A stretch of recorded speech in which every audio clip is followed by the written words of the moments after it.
আসসালামু আলাইকুম। আমি প্রায় ৬-৭ বছর আগেকার একটা ড্রেস পরেছি। আমরা যাচ্ছি টুকিটাকি বাজার করতে। আর মামুনি কাল টেলার্সে যাবেন, তাই বলেছেন যদি কোনো ড্রেস বানানোর থাকে সেটা দিতে। আর এই যে এখানে ফাইজান খেলা করছে, তো ওকে আমার শ্বশুর শাশুড়ির কাছে রেখে আমরা বাজার করতে চলে গেছি। আর এখানে বাজার করা শেষ করে ভাবলাম আমরা কিছু খাওয়া দাওয়া করে নিই। তো খাওয়া দাওয়া করার জন্য চলে গেলাম একটা রেস্টুরেন্টে। আর আজকে খাবো বার্গার। তো আমার অনেক দিন ধরে বার্গার খেতে ইচ্ছে করছিল, যদিও বাইরে যে খাওয়া হচ্ছে প্রচুর, কিন্তু যে দেখা যায় বার্গার না খেয়ে তখন অন্য কিছু খেয়ে চলে আসি। আজকেও আমার হাজব্যান্ড বলছিল যে অনেক কিছু অফার করছিল আমাকে, তো আমি বললাম না, আজকে বার্গার খাবো। আর আমার এখানকার বার্গারটাই ভালো লাগে রাজশাহীতে। তো তাড়াতাড়ি খাওয়া দাওয়া করে আমরা এখন বাসায় চলে যাচ্ছি, কারণ ফাহাদের আবার 10টা থেকে অফিস। আর এখন 10টা বেজে গেছে, এখানেই ওর আজকে অফিসে জয়েন করতে লেট হয়ে যাবে। তো এই যে বাসায় চলে এসেছি, এখন তাড়াতাড়ি করে এই বিছানার কাপড় চোপড়গুলো গুছিয়ে আমি চেঞ্জ করে চলে যাব কিচেনে। রান্না করতে হবে, বাজারগুলো গোছাতে হবে। আর আমার না রাতের বেলাতেই রান্না বান্না করতে বেশি ভালো লাগে, দিনের বেলাতে আমার কাজ করতে ইচ্ছা করে না। যদিও দিনের বেলাতে কাজ করতে হয়, কারণ ছোট একটা বাচ্চা আছে, কিন্তু আমি রাতের বেলাতেই ফুরফুরা মেজাজে আমার এটা করতে ইচ্ছা করে, সেটা করতে ইচ্ছা করে। তো আমি তাড়াতাড়ি করে আমার জিনিসপত্রগুলো কোনোরকম গুছিয়ে নিয়ে চলে যাচ্ছি। বাজারগুলো বের করতে হবে, কিছু মাছ টাছ কিনে এনেছি, ওগুলো থেকে আবার পানি বের হতে শুরু করবে যদি না গুছাই। তো এখানে আমি একটা পনির কিনেছি, আর কিছু চিংড়ি মাছ কিনেছি, কিছু লইট্টা মাছ কিনেছি। লইট্টা ফ্রাই খেতে আবার আমার খুব ভালো লাগে। তারপরে কিনেছি কই মাছ, কিছু চিকেন লেগ পিস কিনেছি, আর কিনেছি বোয়াল মাছ। ফাইজান মাছ অনেক পছন্দ করে, আর ইদানিং বোয়াল মাছটা খুবই পছন্দ করছে। বোয়াল মাছের কাটাও নেই, আমার খাওয়াতেও সুবিধা হয় ওকে। আর অ্যালার্জির জন্য আগে দেওয়া হয়নি, কিন্তু ইদানিং খাওয়ানোর পর দেখলাম যে অ্যালার্জি হচ্ছে না। তো এখানে আমি কিছু ভেজিটেবলস কিনেছি, আর একটা ফ্রুট স্যালাড কিনে নিয়ে এসেছি।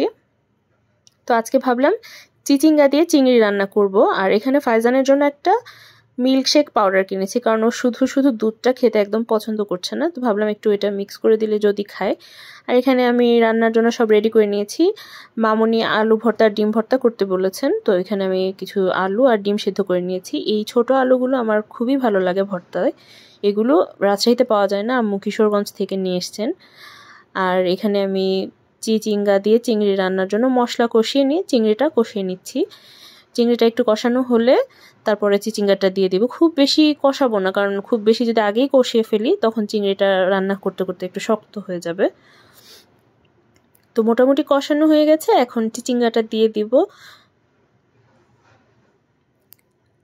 চিচিঙ্গা দিয়ে চিংড়ি খেতে কার কার ভালো লাগে আমাকে জানাবেন।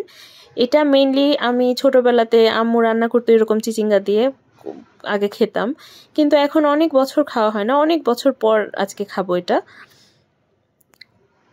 রাজশাহীতে আসলে এটা মনে হয় খুব একটা খাওয়া হয় না, আর যে যেখানে থাকে ওখানকার খাবারের সাথেই তখন দেখা যায় অভ্যস্ত হয়ে যায়।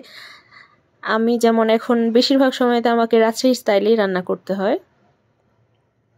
তো এটা একটু ঢাকা দিয়ে দিলাম, সেদ্ধ হতে থাকুক।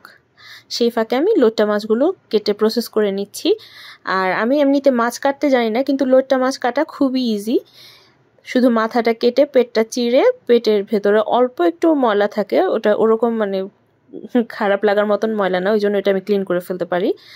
আর এদিকে আমার চিচিঙ্গা ভাজি হয়ে গেছে, আর আমি দিয়ে দিচ্ছি আমার স্পেশাল ভাজা মশলার গুঁড়ো, যেটা আমি আম্মুর রেসিপিতে বানিয়ে রাখি সব সময়। আমি সব তরকারিতেই এটা ইউজ করি। তো এটা একটু মশলাটা দেওয়ার পর একটু ঢাকা দিয়ে 2-1 মিনিট রেখে দেবো। 2-1 মিনিট পরই চুলা বন্ধ করে দেবো। আর এদিকে আমি আলু ভর্তার জন্য একটু শুকনো মরিচ ভেজে নিচ্ছি। আলু ভর্তাটা আজকে শুকনো মরিচ দিয়ে করব, আর ডিম ভর্তাটা করব কাঁচা মরিচ দিয়ে। ডিম ভর্তা আমার কাঁচা মরিচ দিয়েই ভালো লাগে, তো ডিম ভর্তার জন্য আবার কাঁচা মরিচ ভেজে নিচ্ছি। আর আলু আর ডিম ভর্তার জন্য পেঁয়াজটা একসাথেই ভেজে নিলাম। তো ভর্তা টর্তা রেডি হয়ে গেছে, এখন আমি ফ্রুট স্যালাড খাচ্ছি। তো ভালো থাকবেন সবাই, আল্লাহ হাফেজ।